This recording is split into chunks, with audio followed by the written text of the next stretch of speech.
আজকের ভিডিওতে আমি আপনাদেরকে দেখিয়ে দেব এই ট্রানজ্যাকশন পিনটা কিভাবে পরিবর্তন করবেন।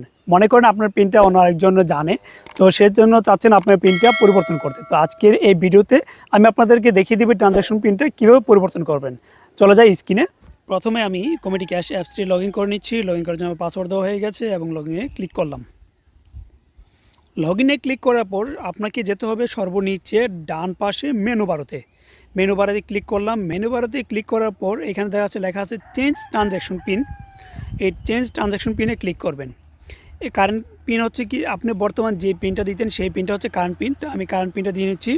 কারেন্ট পিনটা আমার দেওয়া হয়ে গেছে। এখন আমি নিউ পিন এবং কনফার্ম পিন দেবো। আমি নিউ পিন এবং কনফার্ম পিন দিয়ে নিলাম। আপনাকে অবশ্যই মনে রাখতে হবে এই ট্রানজ্যাকশন পিনটা শুধুমাত্র 4 ডিজিটের হবে।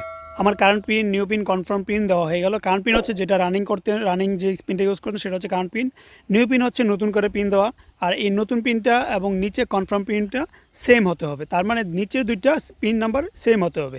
পিন নাম্বার দেওয়া হয়ে গেছে। এসএমএসে ক্লিক করলাম, তারপর সাবমিটে ক্লিক করলাম, তারপর কনফার্ম চাইলো, কনফার্মে ক্লিক করলাম।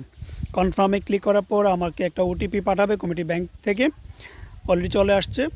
আমি ওটিপিটা কপি করে নিলাম। কপি করে নিয়ে পেস্ট করলাম। পেস্ট করে সাবমিটে ক্লিক করলাম। ট্রানজ্যাকশন পিন আপডেটেড সাকসেসফুলি, কনফার্মে ক্লিক করলাম। হওয়ার পরে আবার নতুন করে লগ ইন করতে বলছে।